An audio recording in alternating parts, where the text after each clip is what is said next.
Hi friends, welcome to my channel.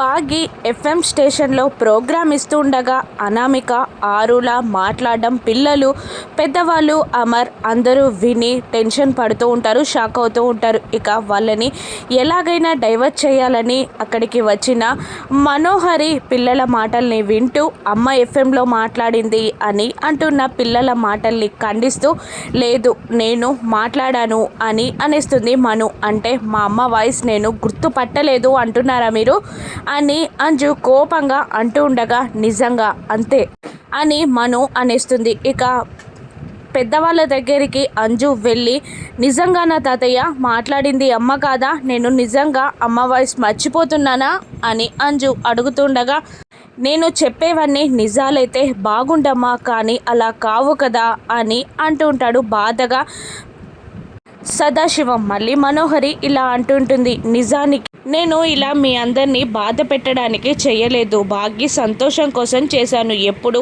6A first call కదా RJ భాగ్యకి, ఇన్నాళ్ళ తర్వాత తను ఫస్ట్గా ప్రోగ్రామ్ చేసింది.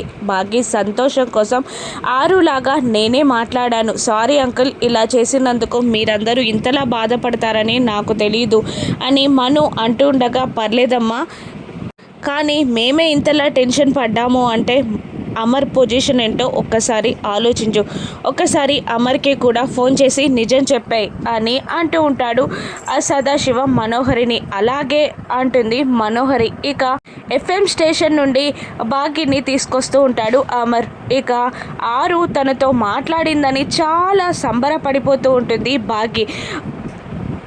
రోడ్డు వెంట కూడా అక్క కబూర్లే చెప్తూ ఉంటుంది భాగ్య. ఇక ఆ మాటలన్నీ చెల్లి అన్న మాట విన్న అమర్ అలాగే ట్రాన్స్లో ఉండిపోతాడు. అప్పుడే తన మొబైల్ రింగ్ అవుతుంది. అమర్ నేనే అని మనోహరి అంటూ ఉంటుంది. చెప్పు అని అమర్ అంటూ ఉండగా ఆరులాగా నేనే ఫోన్ చేసి మాట్లాడాను అనగానే సడన్ బ్రేక్ వేసి ఏంటి ఏమంటున్నావు అని అమర్ అడిగేస్తాడు. అవును, నిజంగానే నేనే అలా మాట్లాడాను, బాగి సంతోషం కోసం అలా చేశాను, సారీ అమర్ అని అంటుండగా ఇట్స్ ఓకే అని అమర్ అనేస్తాడు. ఇక గండం తీరినందుకు మనోహరి చాలా హ్యాపీగా ఫీల్ అవుతూ ఉంటుంది. ఈ మాటలని ఇంకా పొడిగించకుండా అక్కడి నుండి బాగిని తీసుకొని వెళ్ళిపోతాడు అమర్. మరోవైపు పిల్లలకి ట్యూషన్ చెప్తూ ఉంటుంది అనామిక. ఇక అంజుని అసైన్మెంట్ రాయమని ఫోర్స్ చేస్తుండగా నా మీద కాన్సన్ట్రేషన్ చేయొద్దు నువ్వు అని అంజు అంటూ ఉండగా హాఫ్ అన్ అవర్ నుంచి ఒక్క లైన్ కూడా నువ్వు రాయట్లేదు, నేను ఖచ్చితంగా నేను చెక్ చేస్తాను, నువ్వు అసైన్మెంట్ కంప్లీట్ చేయి అని అంటూ ఉంటుంది అనామిక. ఇక లాన్లో చిత్రగుప్త అటు ఇటు తిరుగుతూ ఎలా ఆ బాలిక జ్ఞాపకాలు గుర్తు తెచ్చేదేలా టైం దగ్గర పడుతుంది అని అనుకుంటూ ఉంటారు చిత్రగుప్తుల వారు. అప్పుడే రాథోడ్ కూరగాయల బ్యాగ్తో అటుగా వస్తూ ఉండగా అది చూసిన చిత్రగుప్తుల వారు నిండుకుండడి రథంలో ప్రవేశించి ఆ బాలిక తన పాత గుర్తులని తాకేలా చేస్తే ఎలా ఉంటుందంటావు అని అనుకుంటూ పరుగు పరుగున వెళ్ళి చిత్రగుప్తునిలో ప్రవేశించి లోపలికి వెళ్తూ ఉంటాడు రాథోడ్. ఇక పైకి వెళ్తుండగా రాథోడ్ నీకు ఎఫ్ఎం స్టేషన్లో ఏం జరిగిందో చెప్పనా అని బాగి అడ్డగిస్తూ ఉండగా చిత్రగుప్తుల వారిగా మాట్లాడిన రాథోడ్ బాడీని బిహేవియర్ని బాగి అనుమానిస్తూ ఉంటుంది. ఇక ఈ బాలికని దాటుకొని ఆ బాలిక దాకా వెళ్ళలేదా అని అనుకుంటూ బాగి మెడలో ఉన్న తాళిని చూసి ఈ తాళిని ఆ బాలిక తాకేలా చేస్తే నా పని సులువవుతుంది అని అనుకుంటూ నీ తాళికి వెనకాల ఏదో ఉంది, నేను ఆ బాలికని తీసుకొస్తాను అంటూ పైకి వెళ్తాడు రాథోడ్.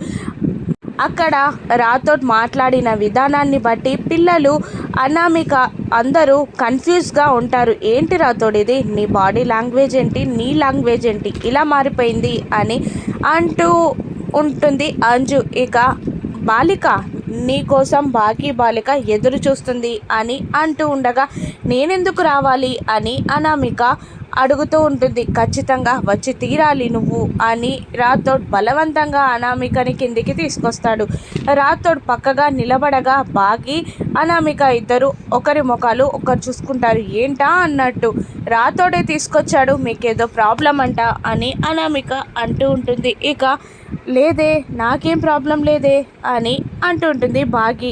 మీ వెనకాల తాలికి ఏదో అయింది చూసుకోండి అని అంటూ, చూడు బాలిక అని అనామికకి చెప్పేస్తుంటాడు రాతోడు. అవునా అన్నట్టు వెళ్ళి దుప్పట తీసి ఏం లేదు కదా అని అనేస్తుంది అనామిక. కాదు, తాళి వెనకాల ఒకసారి తాళిని ముట్టుకొని చూడు అని రాతోడు అంటుండగా అప్పుడే రూమ్ నుండి మనోహరి బయటికి వచ్చి అది చూసి షాక్ అవుతుంది. ఇక అనామిక బాగి తాళిని ముట్టుకోబోతుండగా ఆగు, ఏం చేస్తున్నావు అని గట్టిగా అరుస్తుంది మనోహరి. ఏం చెయ్యట్లేదు అని బాగి అనామిక ఇద్దరు ఒకేసారి షాక్ అయి అంటూ ఉంటారు. నువ్వు పైకి వెళ్ళు, పిల్లల దగ్గరికి ఆ తాళిని ముట్టుకునే అర్హత నీకు లేదు అని అనామికని తిడుతుండగా బాగి తనేం చేసింది పాపం, ఎందుకంతలా తిడుతున్నావు అని వెళ్తున్న అనామికని చూసి బాధగా అంటూ ఉంటుంది బాగి. అది 6 తాళి, మాకు మిగిలిన ఒక్కో జ్ఞాపకం, అది ఎవరు పడితే వాళ్ళు టచ్ చేయకూడదు, అందుకే అన్నాను అని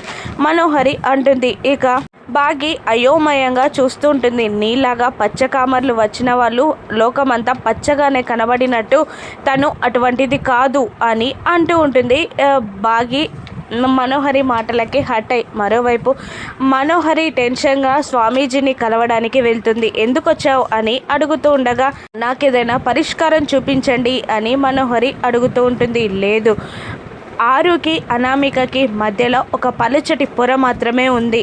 ఎంతలా ఆరులాగా అనామిక మారితే ఆ పొర అంత తేలిగ్గా విడిపోతుంది. కాబట్టి నేను సలహా చెప్పలేను, తొందరగా ఇంటి నుండి బయటికి వెళ్ళేలా చెయ్యమని మాత్రమే చెప్పగలను అని స్వామీజీ అనడంతో ఎలాగైనా బయటికి పంపించేయాలి అని మనోహరి అనుకుంటూ వస్తూ ఉంటుంది.